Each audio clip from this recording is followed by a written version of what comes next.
everyone can hear me as well, right? It's not just you. No, I think everyone can hear you. Okay, brilliant, Otherwise, fantastic. shout in the chat. Nice. Okay, I will do a quick little perfect. Everyone's hearing me. I'll do a quick little intro, and then you're welcome to go ahead. okay, All fantastic. right, everyone. Thank you so much for joining us for this little hack talk for the Entrepreneurship Hackathon for AI Safety.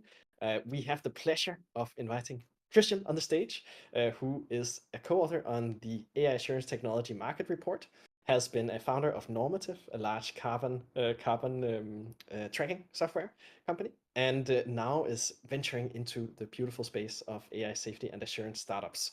So take the stage, Kristian, and thank you so much for coming. Okay, thanks a lot for having me here. And I mean, thanks a lot for participating in the hackathon. I mean, this is such an important thing to work on. And hopefully, after this talk, you will be convinced that this is not just important, but it's actually a category where you can build future unicorns. So, uh, let's just take a step back to talk about what is at stake and why are we where we are.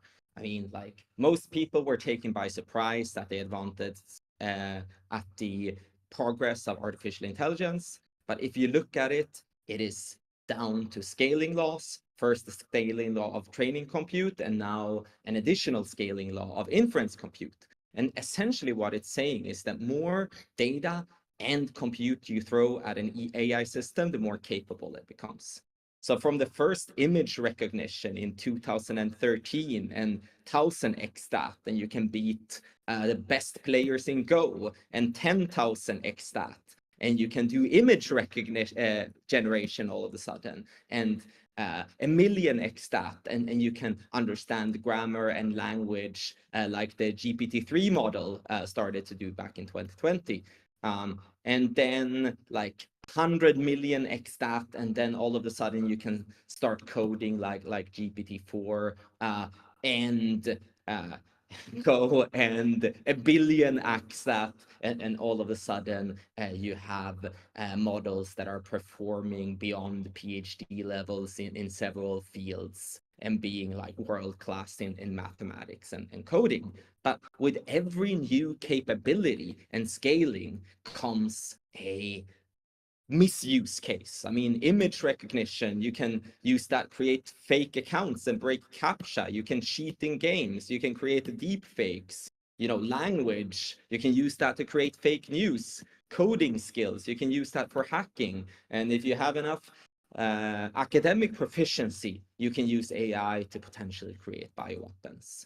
And all of those things are not just hypothetical, like they're happening right here and right now. So, I mean, impersonation is happening, like thousands of people are getting scammed because of it. Hacking at scale is starting to happen, and experts are starting to warn that the next pandemic might be AI fueled. So, I mean, you all know all of this. I mean, that's why you're partaking in this hackathon, probably. The thing is that there is also a clear business case behind this. A lot of the big AI labs have proclaimed that 2025 will be the year that AI enters into the workforce. What could possibly go wrong? And I mean, the thought of it entering the workforce in a sense is the idea of AI reaching its full potential. I mean, right now it's just this like chat app creating value for individuals in a chat window. It doesn't have tool. It doesn't behave like an agent. And the idea is to essentially transform this chat app into a critical workforce agent that is creating value for businesses. The thing is that one of the reasons why a lot of businesses have not adopted AI more quickly is because it is full of error, it's full of hallucination, it doesn't always do what you're intending it to do. So for that reason, insurance companies are not even willing to write insurance companies for enterprises uh, to cover mishaps from artificial intelligence because they fundamentally see it as too risky. Uh, So since insurance companies won't cover it, like what can we do? Like what we need is the right level of AI assurance tech. That means like you can assure that an AI is trustworthy and that it's doing what it's supposed to do. I mean, everything from like not mishandling user data or being racist, or for that matter, when they're capable enough that they're not freaking destroying the world. I think that would be a very, very bad outcome for all of us. Um, so I co-wrote this report with a couple of other authors on AI assurance tech to essentially make the case to venture capital and the rest of the world that AI assurance and AI safety is not something boring, but actually something really exciting and an opportunity to make money. So I'm going to go through some of the highlights from that report in this talk.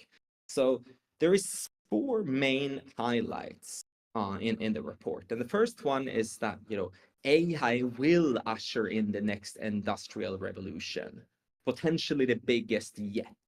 So, I mean, this is huge. I mean, we can see huge economic growth in the next couple of years. So I mean, nobody is doubting the upside, or I mean, I guess some people are, or like a lot of people are. But I mean, if you look right now at the trend lines, there is no doubt that AI is going to play a major role in the economic system.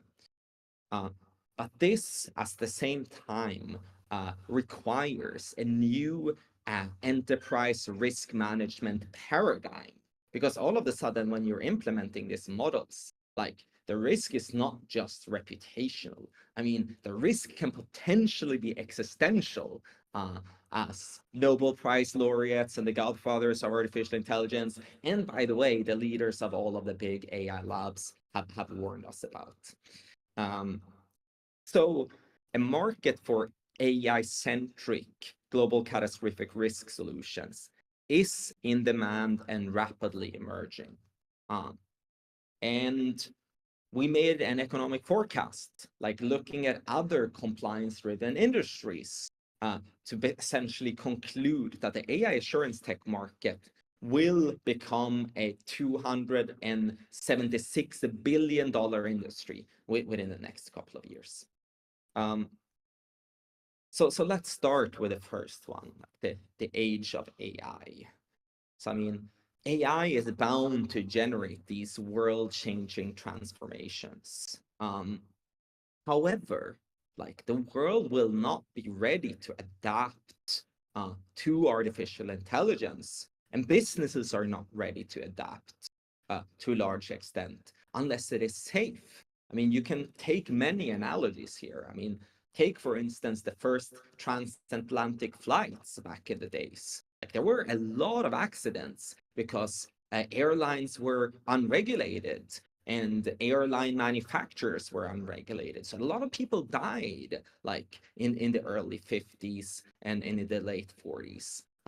But when we put this regulatory risk regime in place to essentially assure a certain degree of safety and a lot of testing and a lot of requirements and certifications, like the airline market boomed. Um, and you can look at the same thing when it comes to automobiles. Like you have essentially a compliance overhead. That constraint has created all sorts of inventions, everything from airbags to seat belts, to like automated systems that make sure that you have the eyes on the road, etc., and the list goes on. Um, so what about risk management in the age of artificial intelligence? I mean, there are several failure scenarios here. Like there are technical failures, i.e. unplanned consequences with AI underperforming due to misalignment or not being reliable. There's also misuse, where AI could be used for things that you didn't intend it to be used for, like hacking or pathogens. And there's also AI vulnerabilities. So disruptions in AI-driven functions due to natural forces and unintended collateral damage. So I mean, all of this necessitates a modern approach to minimizing cost, minimizing the cost of regulatory compliance, and regulatory compliance is starting to happen across the world. It's moving way too slowly. I mean, I'm not comfortable with that. I think there is a chance that we all might die unless we speed up regulatory development. But there are clear movements here. I mean, everything from the Biden executive order to the European AI Act, to proposals like the Romney proposal, largely based on SB 1047. Um, but moreover, having more trustworthy models that actually does what it's supposed to do is in the end a competitive advantage. I mean, enterprises are more likely to select an AI model that is proven to be safe and trustworthy rather than a model that is proven to be unsafe. Um, so I think this creates a market for AI assurance technologies, or AIAT, as we decided to call it in the report. Um, so we divide that into 4 categories. So one is AI resilient IT security. So that's essentially, hardware security, it's data privacy and cyber security. Then we have AI trustworthiness, which essentially is data auditing of the training data, auditing of the models, and system evaluations like evals, external compliance audits, and so on.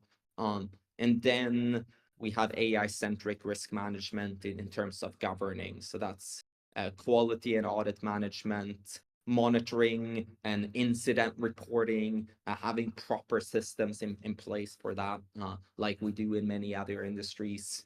And then AI-aware digital authenticity. So, I mean, that includes like verifying the identities of people. So this is sort of post-deployment. I mean, you will have a lot of AI agents in the world right now. In online forums, you will have a lot of AI-generated content like pictures and videos. And we need technologies in order to verify like what is true and what is not true. And buyers include everything from cloud compute providers to frontier AI labs, but also the buyers of technologies from frontier AI labs, like buyers in everything from automotive industry or web shops, or anyone who wants to implement artificial intelligence in their business processes. Want to make sure that they're fit for purpose for that. Um, so a few highlights here in terms of the market forecast for all of these global categories. So the current estimate is that this market of safety and assurance is 1.6 billion today. So that counts like, all of the spend on safety from all of the AI labs and a bunch of other sources as well. I mean, it sort of indirectly counts also, other sources from, research institutes and so on. But then at 2030, we believe that this will be a market worth 275 billion US dollars. And if you look at that number, and I'm not going to go into the details how this was calculated, but it sort of sounds very large. But to just take a comparison, like the financial services industry, like banks and insurance companies, they have a compliance overhead at 5%.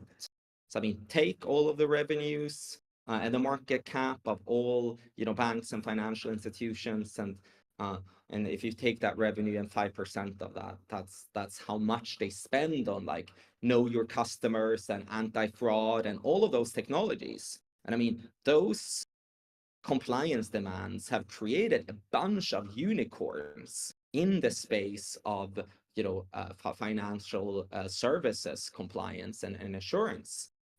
And I mean, one could reason that 5%, like, really, for AI, like the top experts are telling us that we might all die.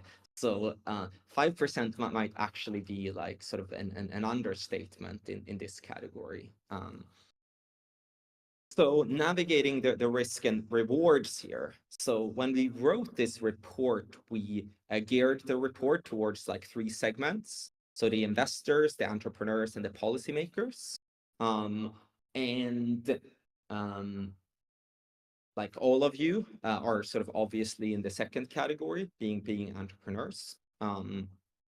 So, I mean, what's at stake for you? I think it's good for you to know about these numbers. Like VCs love large numbers. When you go out fundraising, they're going to ask you like, what is your TAM, your total addressable market? What proof points do you have, et cetera, et cetera. That's how they're going to think about it. And I mean, the arguments that you can use, you can cite this report, say that the market for AI assurance is going to be huge. And also, like you will have the first mover advantage in many of these categories. Like you will essentially be able to build and form a lot of these categories from scratch, which is incredibly exciting to VCs. Then similarly, we have actually targeted a bunch of VCs. I mean, including Juniper. I believe Nick might be here in the call, and yeah, Mythos and Halcyon and EQT and Lionheart, etc., etc. So we have like really tried to sort of sell this AI assurance tech narrative globally amongst investors, and they've been quite receptive to this as a potential category. So I think it might actually be useful to have like 10 minutes Q&A. I believe I have another 10 minutes. I'm going to end here.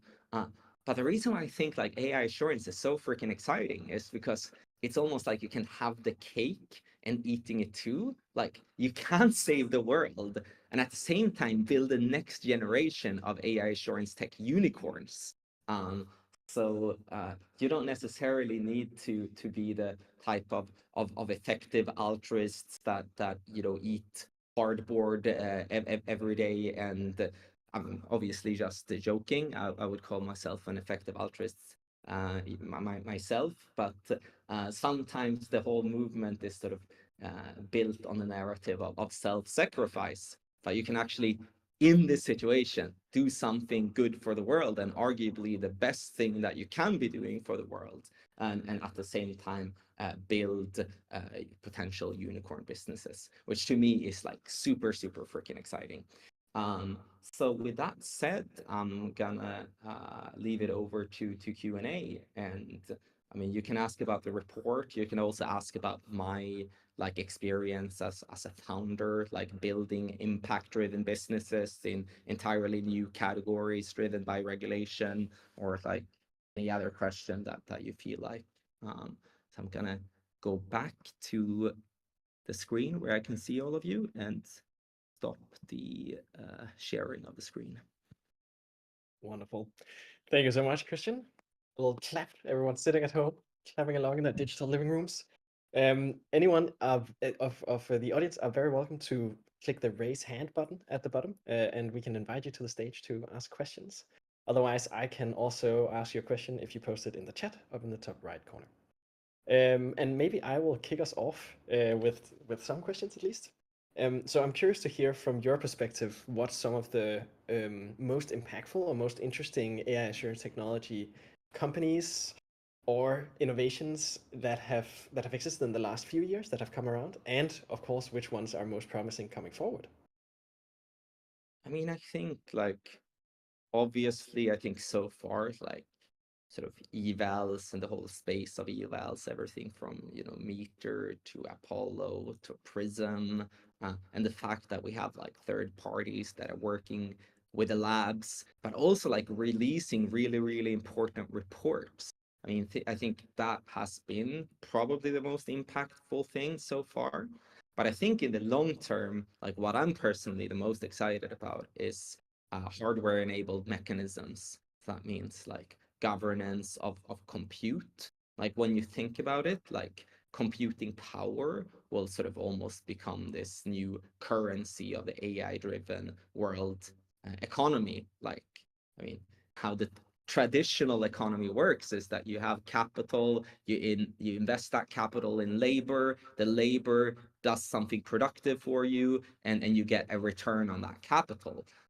But now you can invest that probably in compute directly, like running AI models that will do all of that work for you. And that will like disempower pretty much like every human on the planet. So I think we need like a way to govern that compute and take charge over that compute. I think that's the only way that humanity can remain in charge. So that's something that I'm personally very excited about. Nice. Yeah, completely agree. And scary stuff, and interesting and hopeful that we can address this with some of the technology we're developing.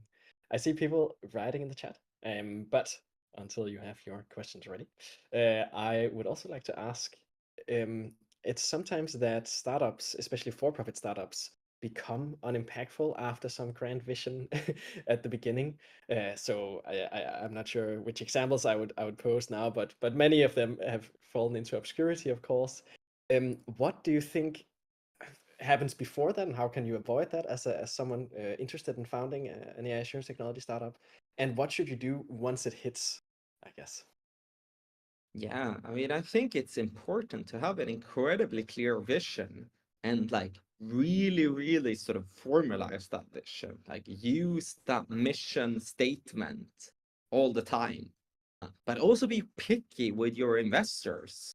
Like choose investors that genuinely seem to care, because I mean, VC is to some extent like a double-edged sword. Like, I mean, I sort of wish we lived in a world where there was sort of, infinite non-profit money only seeking to do impact and nothing else. But right now we live in a world where the only sort of well-developed system is the VC system, where you raise a seed round and then you know that if you perform, you will get an A round and then you will get a B round and you like nothing like that exists in the non-profit space. So it's like incredibly, incredibly, incredibly powerful to build something. But you can always end up like building something that you didn't mean from the beginning.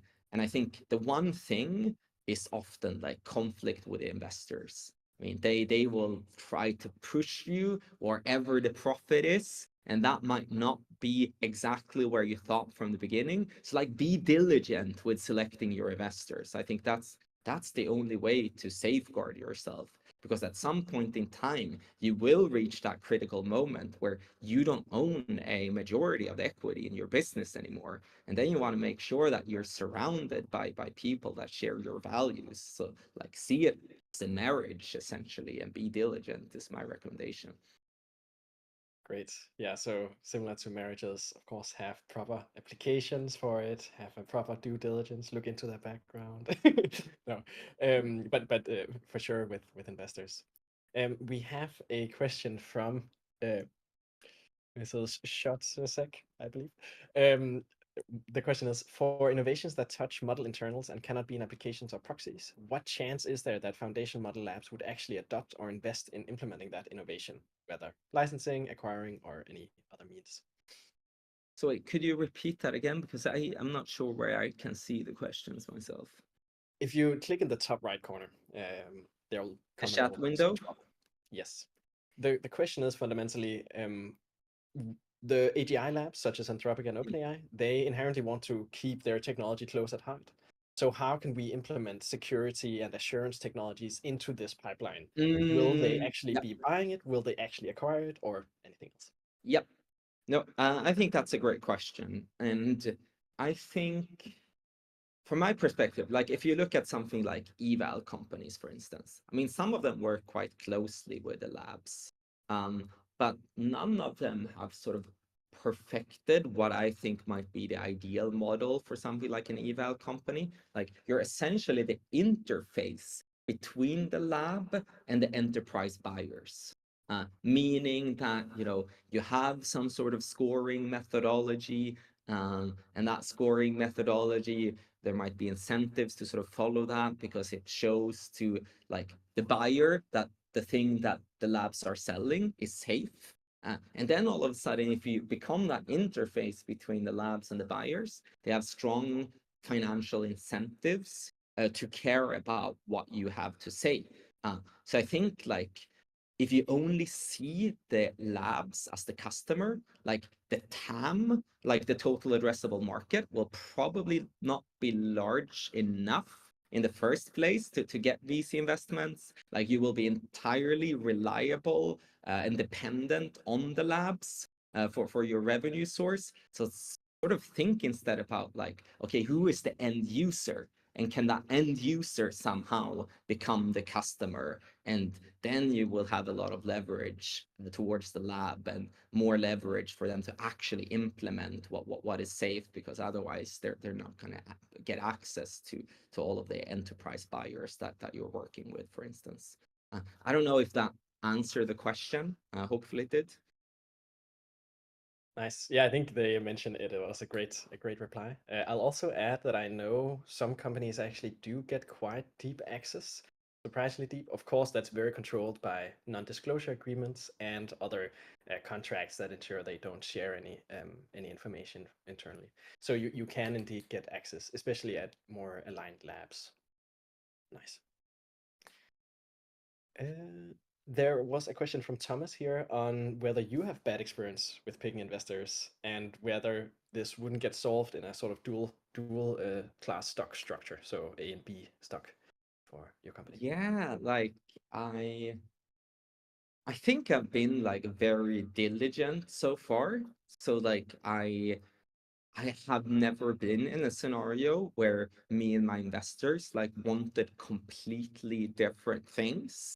So I think I've been sort of lucky and fortunate in that way. I mean, there are like, of course, times where there has been like a little bit of brawls, and uh, yeah, like I think this talk will be recorded, and I have NDAs, and so I'm not going to go into details with the like when that happened, even though it could potentially be useful for all of you to hear about. But overall, it has actually been like really good. Nice. And maybe a side question that also came from Thomas here is the question of governance of startups. So is a public benefit corporation such as Anthropic good versus a C corp, and what are some of the governance thoughts that you've had while looking at through the report and looking through your creating your own startups in impact spaces like this? I mean, that's a great question. Like, I don't think anyone has like cracked governance structures yet, to be quite honest. Like, uh, I mean, and so I think like if I'm being honest, like a lot of VCs have started to become allergic against like alternative governance structures. Because often when you say, okay, we're responsible to the world, like what does that mean exactly? It often means that you might be not responsible to anyone, not even the shareholders. So a lot of like VCs and capital has like bad experience with alternative governance structures because they've been badly implemented and super vague, like, okay, we're going to help humanity. What does that mean? Oh, it means whatever I say it means. And then as an investor, like you're like, yeah, like I don't know about that. So I think like I would encourage you to actually all experiment with alternative governance structures because we 100% need them, but I don't think anyone has cracked it yet. And the only formula that I know so far, because systems and governance structures can always be gamed. I mean, we're just a collection of humans. So think rather about like, who do you let into that collection? Like, who do you get into your governance structure? I think that is more important than the structure itself. Because like even with the best structures on paper, like I mean we have case studies with some of the big labs there, and then they get someone with big piles of cash on board, and all of a sudden the governance structures doesn't matter that much anymore. Yeah, as Short mentions, it's interesting and ironic for the alignment problem to not have been solved in the corporate world either yet. Yeah, So yeah, no, very like the problem is like the corporate world is not fully aligned. Like, it's kind of weird. Like we need in some ways civilizational alignment in order to like solve technical alignment, but that's like also a story for another time. for sure. I'm curious to understand, like, you mentioned having aligned investors and so on and so forth, and sort of building out from this vision. We've often seen in some other industries you have very big second mover advantages in innovation fields, where like some big corporation just copies what you're doing, if it's a very good idea, and you lose that momentum. And in that case, you can imagine that a safety program that can scale with your startup, with your company, actually gets hijacked and then scales with something that is not as aligned or not as interested in making the assurance case. Yeah, I mean that can certainly be the case, right? Like we have seen a lot of that in climate, for instance. I mean, I don't know if you have. I mean, there's this thing called like carbon offsets. So it's like a market-based mechanism that is supposed to be sort of good on paper. And the first people that started those mechanisms really had sort of good intentions. And the idea is that okay, if you pollute like a ton of carbon emissions, then you can pay someone else to plant some trees to absorb that ton of carbon emissions. But that has been like a constant race to the bottom, like over the past like decade, meaning that it's a lot cheaper to sort of fake the offsets, like fake planting the trees, or even say like, oh, like I'm gonna cut down like the entire forest over there if you don't give me money. But actually, you would never do that in the first place. And then you convert that into a carbon offset. So it has been sort of a global race to the bottom. And a big part of that has been because the metrics have not been robust enough. They've been too easy to game. So, I mean, you essentially need metrics where it's more costly to game them than to actually comply with their original intent, which is like quite hard. Uh, in terms of what I would recommend, first mover advantage versus second mover advantage. I think first mover advantages can be like incredibly powerful. And if you see someone else like really trying to surpass you with bullshit, like you shouldn't be afraid to call that out to the market. Like I did that more or less every day in the carbon space. Like I said for years, I even went to the UN and talked about like, hey, these carbon offsets things, they don't work. And all of a sudden, journalists picked it up and it was in the news and there was scandal after scandal after scandal. And now we have like a set of new principles called the Oxford Principles. So if that happened, like don't be afraid of conflict. Like if you think you're like really better than the competitors, like you can try to have a you know global race to the top instead of a global race to the bottom. And a lot of that is like setting the right norms to begin with. And as the first mover, you can actually decide those norms, which is really powerful. I mean, you can't decide on those norms as like the fifth mover. Then you sort of enter into a space with existing norms.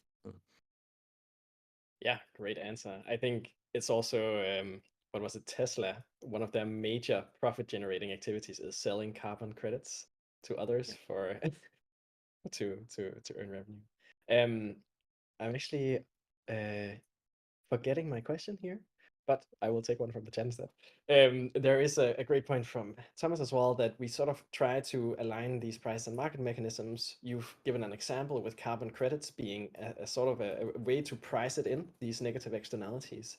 Is there a way we can maybe do that in AI assurance as well, or is that too hard to measure? And two, how do you think about like sort of aligning your profit motive with assurance technology in the first place? So an investor, even if they're misaligned, can't actually do much because you're just creating money from great tech that actually is making the world safer. Yeah. So on misaligned metrics, creating like marketplaces within AI, like I honestly don't think it is possible. Like, I mean, the thing with carbon is that it's this like tangible metric. It shouldn't matter, at least from a physics standpoint, if you remove like 1 ton of carbon here or a ton of carbon here. Like a ton is always a ton, but like, I don't know, making yourself 10% more safe according to a specific eval test uh, compared to another company, that might be super, super different because you're testing different models and some of them might destroy the world and others might not. And you might not know that beforehand. And it's almost like, you know, in order to have correct evals, you would need to solve the technical alignment problem, you know, and I think we're like far away from that. So I don't believe in that type of market mechanisms, and I've actually advised quite a few companies against it, like just checking at carbon. Like it's like 1,000 times more simpler, but we still haven't figured out how to prevent scams. So I'm afraid that you know we would actually create this beast that actually does more bad for the world because okay, all of a sudden we have this you know race to the bottom where new actors are entering in and like hey you can actually offset your bad karma for the world here OpenAI, just pay us some money, and then OpenAI have incentives to like market that everywhere. And so yeah, like I honestly think that it's a bad idea. I mean, it could potentially work in like really niche cases, but then you need something that is incredibly specific and incredibly hard to gain. Um, and there was a Nice. Yeah. second part to the question that I perhaps did not reply to. The So second can you part was sort remind me of of that? the internal part of doing that alignment. So making sure that your product is so like generates revenue by how much safety it's creating, and so it's not gameable by investors or like the misaligned actors not being able to take your company some other direction. And even if you get acquired, the technology just being that exact technology that does the job well. Yeah. How are you thinking of that in your cases? I mean, I think you need to think about like what is the functional unit or the unit of value that you're delivering? Like, okay, so let's say for instance that, you know, I mean take Tesla as a you know example. And I mean what you said before like was a bad thing that Tesla did, right? But you know, a good thing that they did was like, I mean, fundamentally, like an electric car pollutes less than a normal car. So like selling a lot is actually like good for your core impact, you know, like then you're going to have a positive impact the more units you sell. So if you sort of clearly define what exactly is it that you're selling and you just say like okay, more of it is unambiguously gonna be better. So I would like spend some time on like figuring out like what exactly is it that we're selling and how could you almost like quantify a unit of what you're selling. So I think that can be important because I mean sometimes like when you have a new market you can sort of fall in a little bit to the consultancy trap. You do a little bit of this, you do a little bit of that, and then you see like oh I'm getting more paid over here. So I think like defining you know clearly what it is that you offer and make sure that that thing is aligned with what you actually value. And then there will of course be pivots and all of those things, but you know just keep a freaking you know PowerPoint slide or Excel spreadsheet or whatever. Like here is the unit and here is you know the expected impact from that unit and clear theory of change around that expected impact. Nice. So keeping an impact model at the ready and making sure it's aligning you. There's a couple questions more, but we'll probably have one or two more questions here before we hit the hour. One is there's a question of given our goal of increasing safety, how much should people with good ideas actually just share this and share their research and share their code and go open source or go closed source or whatever?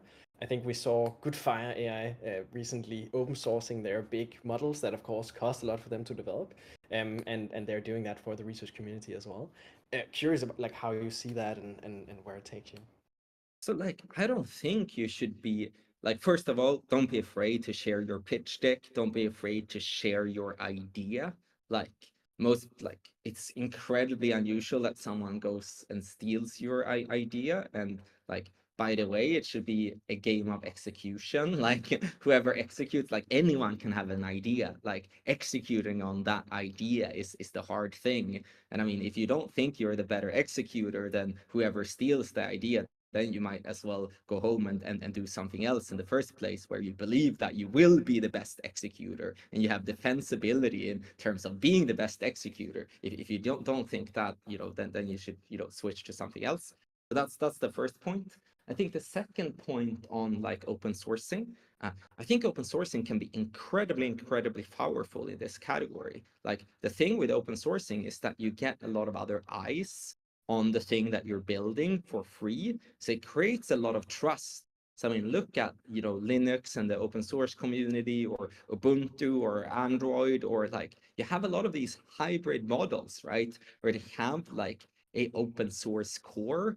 Chrome has Chromium, and the Android core is open source. But then you can sort of build these closed source top things on top, where you make it like really user friendly. So I would sort of think about like, okay, what domains of the product could really benefit from many eyes and an open source community, and open source that. And the other part where it doesn't benefit, like, keep that closed source. Because when you go out and fundraise, they will ask you like, what is your secret sauce? And if you just say, oh, like, we share everything in our secret sauce, like right over here, like, it will make things harder. It will not make it impossible, but it will make things harder. Yeah, I think I also usually think of this as the moat, the defensibility. Like, are you engaging in a technological development where someone will have a very hard time getting into your space if they don't have X that you have, the source, the secret source there. Exactly. And I think Goodfire open sourcing their models is also a sign that, like, okay, you create this, it's a 70 billion parameter model, but you also have a 405 billion parameter Llama 3.3 that they're probably gonna make the same model off, and then they might, I expect they wouldn't open source that, because that's such an expensive thing to do that only they can do it because they focus their business on it in that sense. And what I So would these kinds of caution as scenarios. well, and I think like a lot of people don't think about this in the AI community in particular, like, in some situations, even good technologies have like a dual use capability. Like, I mean, you could imagine something that sort of seems really good for like, and I'm not going to mention any names here, because doing so could even in and of itself be like an info hazard. But let's say you have like a new alignment paradigm, and like, okay, if we get really good at that thing, it can be used for alignment. Like, and then you open source it and publish a bunch of papers. But like, always ask your first self first, like, okay, can this thing be misused and increase capabilities instead? And I mean, if the answer is yes, that's probably where the market will gravitate towards in the end. So then you should probably not open source the thing. Then it might be actually better to keep that thing for yourself. So always think about like dual use scenarios, or like scenarios of a good thing leading to higher capabilities. For sure. And maybe we'll unfortunately not be able to take all of the great questions in the chat here, but maybe a last question is, what is you have a lot of experience as a founder, what is your number one suggestion for the folks here at the hackathon to, one, create a good product here, or create a good idea, and to take that forward afterwards? Yeah, like, I mean, first of all, like, I would encourage you, because I care about impact in the world, like, have like a clear theory of change, meaning like, what is the end state of the world that you imagine? And like, build a sequence of steps in terms of like how to get there. Like, who are the potential buyers? Who do I need in my network? Like, well, who do I need in my advisory board? Like, who do I need as a co-founder? So, I mean, there is this format called like a lean canvas. So I would encourage you to Google lean canvas and sort of fill that in. And then there is also like templates for theory of change. So I would Google like both of those things and just like have sort of a crystal clear hypothesis. And then, I mean, the second one I would say is like, I mean, be picky also with your co-founders. Like, just someone, being, your best friend, or like the first excited person about your idea, that is not enough to make someone a good co-founder. Like, lead with the hard conversations first. Like, I mean, how do we manage each other's performance here, and like, how do we really sort of compare in terms of our abilities, and so on and so forth? Because the number one reason companies fail is because of co-founder conflict. So like, really figure those things out and take it seriously, and don't be afraid to have a little bit of like, if you more than one awkward talk. I think it's important. Nice.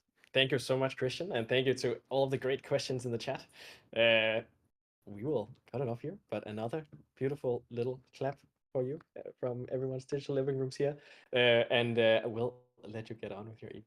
Thank you so much, Thank Kristian. you, and And thanks a lot to all of you for doing this. I really appreciate it. I think we can make the world a better place together. Take care, everyone. that is a good last message. See you around.